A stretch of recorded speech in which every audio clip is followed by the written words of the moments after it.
Ce qu'il y a de précieux avec le conte, c'est qu'il échappe à toute temporalité et à toute localisation. En fait, l'essence d'un conte reste la même au fil du temps, mais c'est au conteur que revient la tâche de lui tricoter tout un environnement pour l'envelopper et nous le transmettre. On s'est donc infiltré au Presse-Café du Mont-Saint-Hilaire et je vous invite à écouter, en silence, ce que deux conteurs ont construit autour de l'essence du pardon et de la ruse. Bienvenue à Conteur de parole. Keith est un homme qui prend la parole avec émotion. On dirait qu'il a vécu toutes les histoires qu'il nous raconte, des péripéties à la fois bouleversantes et heureuses. Le conte que j'ai tricoté, que je vais vous conter, est un petit... comment je dire? C'est pas un hommage, mais c'est une pensée pour des jeunes Allemands qui, durant la Deuxième Guerre mondiale, ont été piégés par le système. Et il y en a peut-être qui ont réussi à s'en sortir, je ne le sais pas. Mais c'est inspiré par ça, c'est pour ça que c'est un conte un petit peu difficile, mais en tout cas, je vais vous le conter. Et ça a commencé en 1938. Il y avait un jeune à Munich qui s'appelait Helmut. Et c'était l'année de son bonheur. Parce que cette année-là, il est devenu enfin conducteur de train. Il avait toujours rêvé de devenir conducteur de cette grosse machine qui faisait de la fumée et qui tirait de longs trains. Pour lui, ce qu'il y avait de plus beau, parce que c'était de la force et c'est pour faire des voyages. Son rêve était toujours de devenir chauffeur, conducteur de train. Il est devenu conducteur de train. Et il était un conducteur absolument inouï. Toujours à temps. Il arrêtait à chaque gare où il devait faire ses arrêts, toujours au bon moment. Ses départs étaient toujours doux. Ses arrêts étaient toujours doux. Il était fameux. Mais ce qui était beau, c'est que la locomotive lui parlait par le filet, par le sifflet. C'est du moins l'impression qu'il y avait. Chaque fois qu'il tirait sur la corde pour faire crier le sifflet, c'est comme si le sifflet de la locomotive disait « Bravo, Helmut! Bravo, Helmut! » Pour lui, le sifflet, c'était la voix du train pour lui. Alors, il a fait ça pendant 2 ans, jusqu'en 1940, et tout à coup, il a été convoqué au haut commandement de l'armée allemande. Et les grands patrons lui ont dit « Helmut, on a entendu dire que tu es vraiment un conducteur hors pair. On va te confier quelque chose de très délicat. Tu vas conduire nos trains pour la conquête de la France, de la Belgique, les Pays-Bas. Tu vas conduire nos troupes victorieuses avec leur équipement. On se fie à toi. Tu vas faire ça parfaitement bien. » Et pour lui, c'était un grand honneur. Alors, il partait avec ses trains et quand il tirait sur la corde pour faire crier le sifflet criait tout le temps « Helmut, champion! Helmut, champion! » Il a fait ça pendant 2 ans. Il était parfait, toujours à temps malgré tous les problèmes qu'il pouvait y avoir. Après 2 ans, il était rendu en 1942. Le haut commandement de l'armée l'a invité de nouveau. Ils ont dit « Helmut, t'es un gars hors pair. Tu nous as conduit nos trains tout le temps, malgré toutes les difficultés. Tu nous as aidés à arriver à la victoire. On va te confier une tâche secrète. T'en parleras à personne. Si jamais t'en parles, on n'aura pas le choix. Tu vas aller devant le peloton d'exécution. On ne peut pas faire autrement parce que c'est un secret d'État. Alors, demain, à 4 heures, à la gare de Munich, ce premier train qu'on va te confier t'attend. On va te donner la liste de toutes les gares. Tu vas arrêter à chaque gare et tu vas te rendre jusqu'en Pologne avec ce train-là. Et tu vas faire ça régulièrement, aller-retour. Alors, il était fier. Il dit, quel honneur. Et j'en parlerai pas, c'est certain. Il arrive le matin à 4 heures. Il va le train. C'est un drôle de train. Il était très long. Une grosse locomotive qui faisait déjà psh, psh, psh, qui l'attendait. Mais c'est tout des wagons à bestiaux. C'était fait pour les animaux. Il dit, est-ce qu'ils vont me faire conduire des animaux, là? Il embarque dans son train, le train part, il arrête à la première gare, et là, il a une surprise. Sur le quai de la gare, il voit un groupe de femmes avec des enfants, un groupe d'hommes avec des garçons. Au milieu, il y a des soldats de l'armée avec des chiens, avec des bâtons. Les enfants pleurent. Il y a une grosse montagne de valises, de sacs, toutes sortes d'affaires. Il dit, c'est quoi ça? Les Allemands, les soldats s'avancent, ouvrent les wagons et forcent tout le monde à entrer dans les wagons. Des wagons pour les femmes avec deux jeunes enfants, des wagons pour les hommes. Et quand les gens ne vont pas assez vite, ils frappent avec des bâtons. Et comme ça, à chaque gare, il a fait une série de gares. À la toute fin, il arrive à Auschwitz, en Pologne, et le train arrive directement dans une espèce de camp. Il y a des fils barbelés tout autour. Il y a des projecteurs en haut. Il y a des miradors. Et surtout, il y a des chiens. Il y a des soldats. Ils se mettent à diviser les gens qui sortent du train. Les gens ont des difficultés à sortir du train. Ils n'ont pas pu se reposer. Il y en a qui tombent à terre. Il y en a même qui sont malades ou morts. Ils sont, mais ils disent, c'est affreux, là. Qu'est-ce que je fais, là? Quand il est reparti, et quand tu es obligé de tirer sur sa corde pour faire crier son train, le sifflet criait « Helmut, pourquoi? Helmut, pourquoi ?» Il ne savait plus, il ne pouvait rien faire, il était pris par son engagement. Il a fait ça pendant 2 ans. Des trains sans arrêt, toujours la même affaire, toujours le même camp, avec des gens en habits rayés, maigres, des yeux au fond de la tête. Il y en avait qui étaient couchés à terre. C'était insupportable. Il dit, comment ça se fait? Je participe à ça. Et son train qui disait toujours, Helmut, pourquoi? Helmut, pourquoi? Après 2 ans, un peu plus, 2 ans et demi, en 1945, tout est fini. Son pays a été battu par les troupes étrangères. Tous ceux qui avaient eu des rôles importants dans cette maudite guerre-là et dans tous les crimes ont été jugés. Mais pauvre Helmut, il y avait juste un petit rôle de rien du tout à jouer là-dedans. Ils l'ont laissé faire. Ils ont dit, Helmut, paraît-il que tu es un bon chauffeur de train? Aimerais-tu ça continuer à conduire des trains? Il dit, non, je ne suis pas capable. Parce que pour lui, à chaque fois qu'il entendait le sifflet du train, n'importe quand, n'importe où, c'était toujours Helmut. Pourquoi? Et il était comme presque triste de ne pas avoir été jugé comme les autres. Au moins, il aurait payé pour ce qu'il avait fait. On le laissait aller. Il partait avec un gros poids sur le cœur. Il ne savait plus quoi faire. Un soir, il est assis dans un petit resto à boire une bière. Il y a un gars qui vient s'asseoir de lui.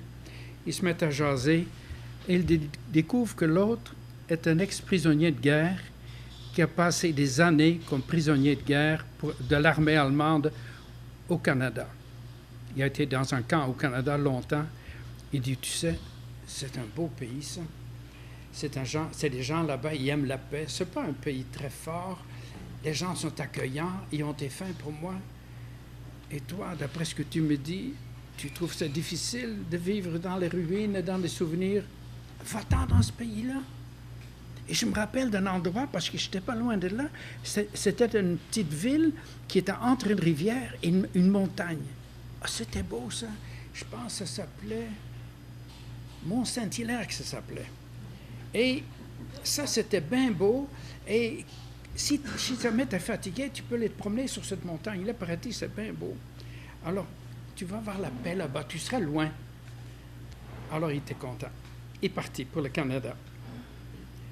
Il arrive au pays, il arrive au village, ou à la petite ville de Mont-Saint-Hilaire. Il trouve un appartement sur la rue Sainte-Anne. Et enfin, la paix. Non. Il découvre tout à coup que la petite ville est à côté du chemin de fer. À tous les jours, il passe au moins 20-25 trains qui tous, en arrivant près d'une gare qui est là, se met à crier et il entend 10 fois par jour, 20 fois par jour, « Helmut, pourquoi ?» Il ne sait plus quoi faire. Et il y a toujours le poids sur lui. Il se sent toujours, quand est-ce que je vais être puni au moins pour ce que j'ai fait pour avoir la paix? Il dit, je vais aller dans cette montagne. Et là, paraît-il que c'est beau là-bas. Il se risque dans la montagne. Il se promène. Oui, c'est beau. C'est tranquille. Mais son cœur est lourd pareil. Il s'assoit près d'un petit étang qui est là, à jongler. Quand tout à coup, il voit une colombe qui s'en vient. La colombe s'assoit devant lui sur une bûche et tout à coup, elle se transforme. Une femme, comme tout en lumière. Il dit, bonjour. Elle dit, bonjour Helmut. Mais vous me connaissez, là? Ben, je connais tous ceux qui viennent ici. Je suis la fée de la montagne. Et moi, ce que je fais, j'aide les gens à comprendre ce que la montagne a à compter.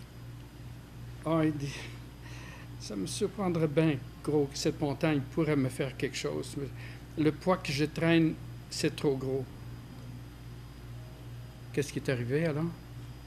Il raconte son histoire. Elle dit, écoute, regarde la montagne ici, là. Il y a eu des tempêtes, il y a eu des verglas, il y a eu des incendies. Il y a des animaux qui mangent d'autres animaux. Mais sais-tu que sur cette montagne, il n'y a jamais de vengeance, jamais de punition pour personne. Tu vas découvrir qu'elle va t'apprendre que ce n'est pas nécessaire qu'on soit puni pour ce qu'on a fait, pourvu qu'on a le cœur au bon endroit. Promène-toi là.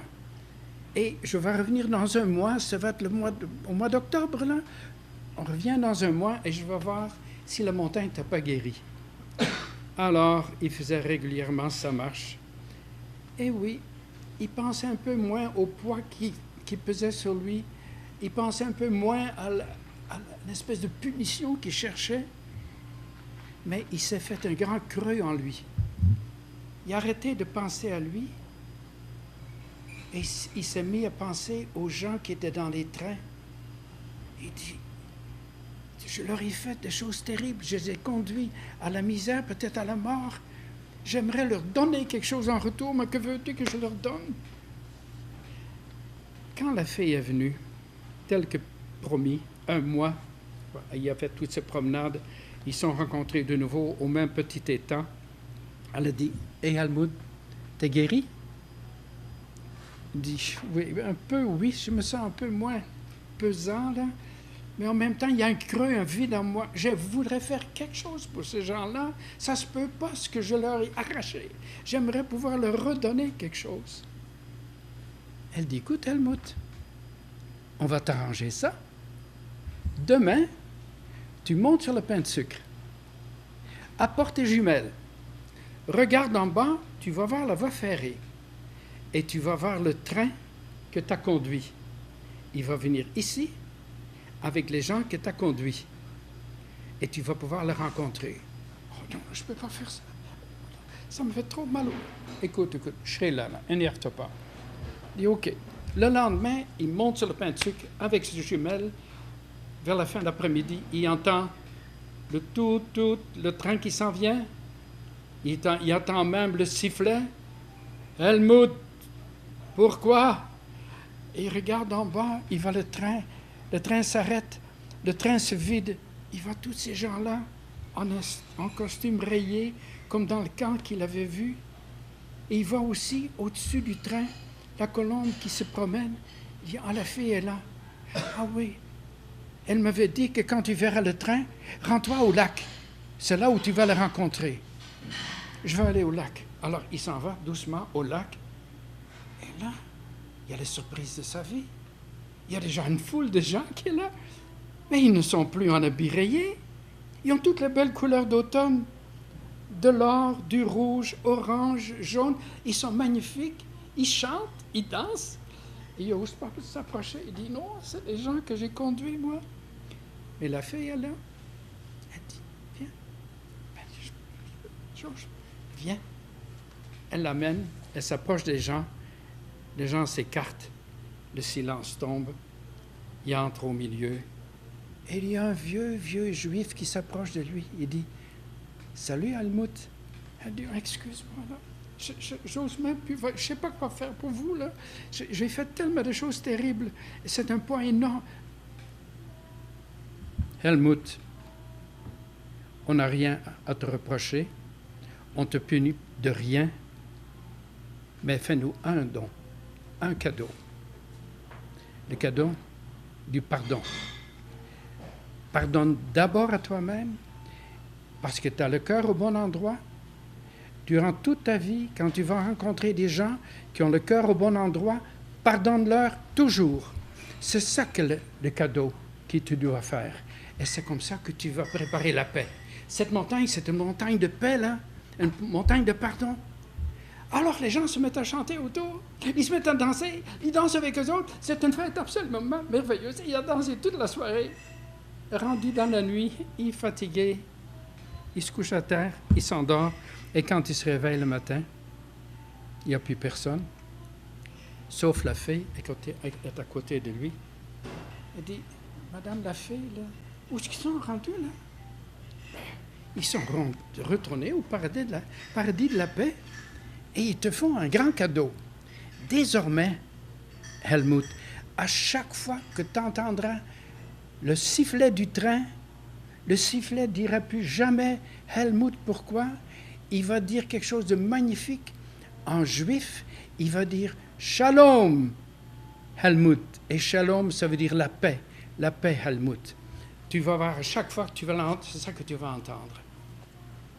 Et comme ça, Helmut s'est rendu compte que la montagne avait de belles affaires à révéler.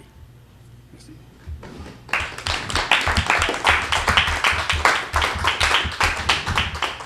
C'est un conte assez intense donc, que vous nous avez raconté ce soir. Est-ce que c'est difficile de raconter des trucs comme ça? Oui, mais je tenais à conter cette histoire-là parce que j'avais appris par un documentaire que durant la guerre, tout le personnel des trains qui était responsable de transport touristique était engagé pour conduire les gens dans le camp de concentration. Et j'ai pensé à tout ce monde-là qui ont été pris là-dedans, là. C'est affreux. J'espère qu'ils ont réussi à s'en sortir parce que c'est un fardeau immense à porter. Alors, je me suis inspiré un peu de la nature où il y a toutes sortes de violences, mais pas de condamnation non plus. Alors, j'ai dit, je vais essayer de connecter les deux c'est pas pour rendre hommage, mais pour qu'on pense à ces gens-là. Alors, c'est pour ça que j'ai compté ça.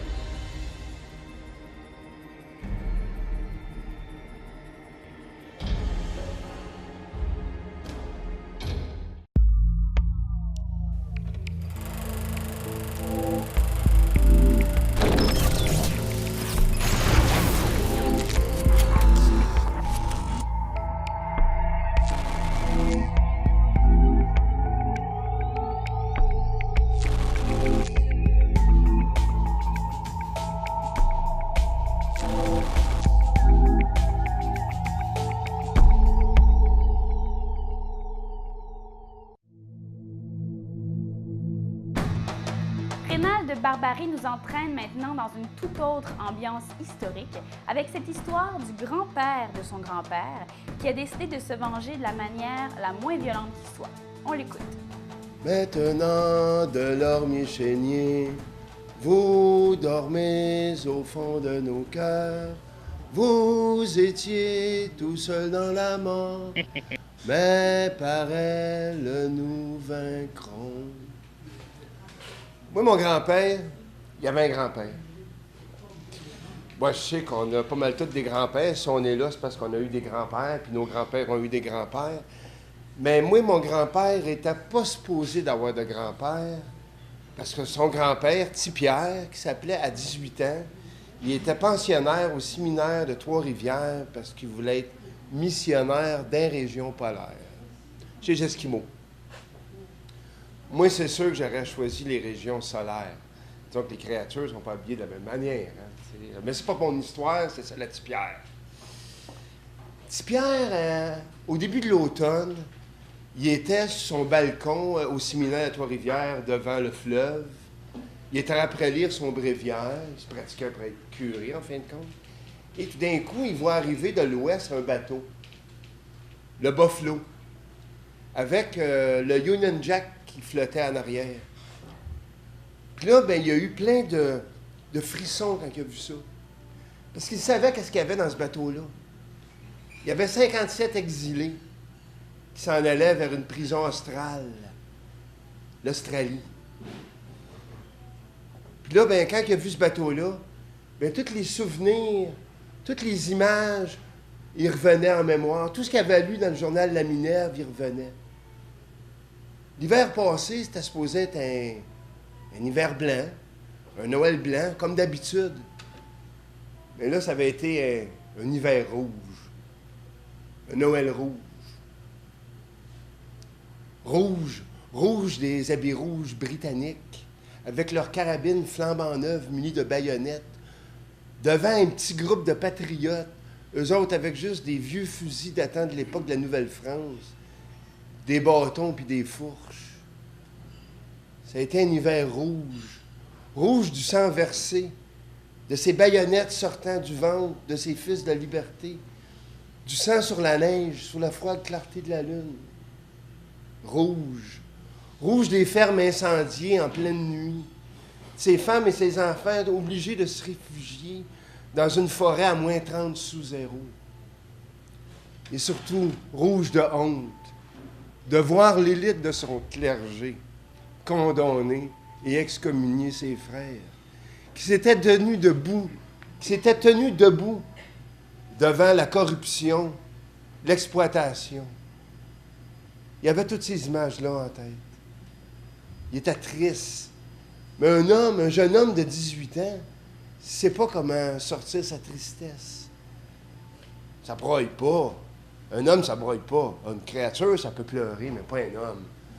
Mais là, il ne savait pas comment sortir ça. Il a fouillé dans sa robe. Un futur curé, ça portait une robe. Puis son père, ben, il avait ramené des vieux pays. Son père travaillait ses bateaux. Un petit instrument de musique qui venait à peine d'être inventé. Puis là, pour sortir sa tristesse, il se souvenait d'une vieille complainte française. Puis il l'a joué.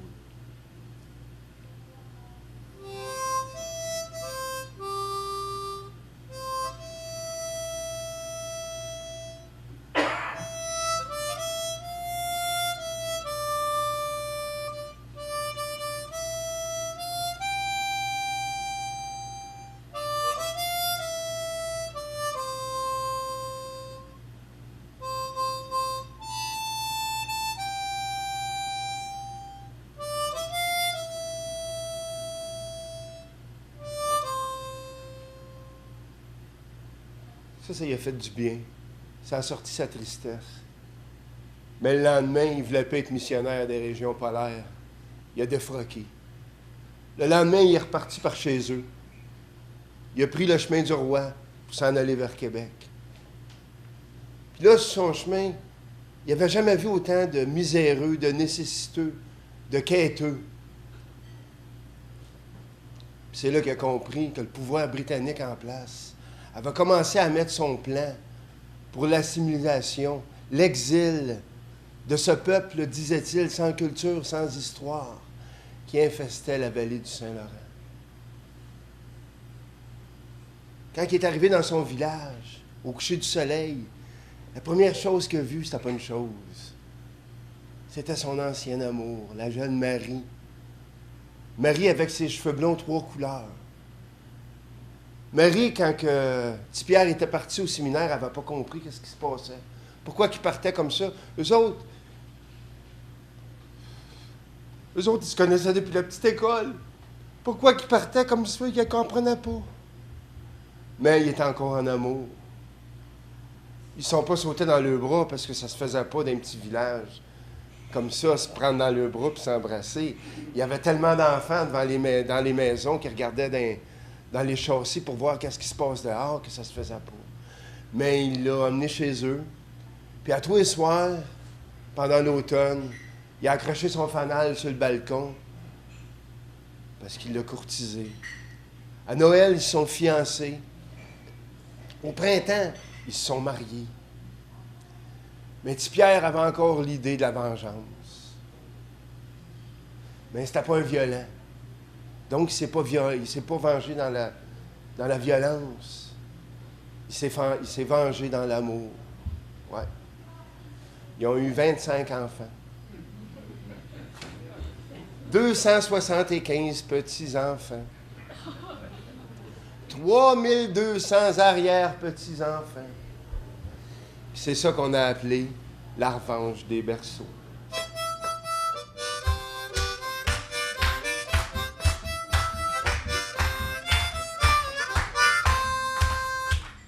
C'est ça.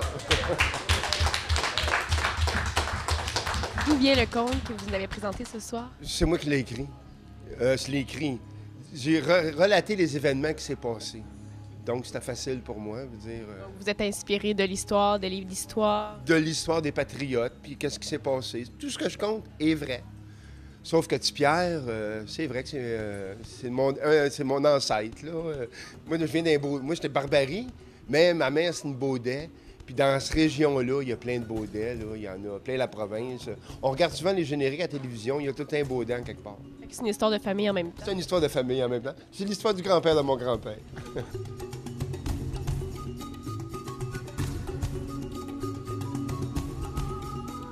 Les conteurs qu'on a entendus ce soir ont su donner une saveur particulière à leurs contes grâce à leur expérience de vie et à leur connaissance. Ils ont également su nous prouver qu'un conte, c'est intemporel, que c'est le conteur qui le fait vivre. Être conteur, c'est ainsi être la voix du passé, du présent et de l'avenir. Quant à nous, eh bien, on se projette déjà à la semaine prochaine pour une autre émission de Conteurs de paroles.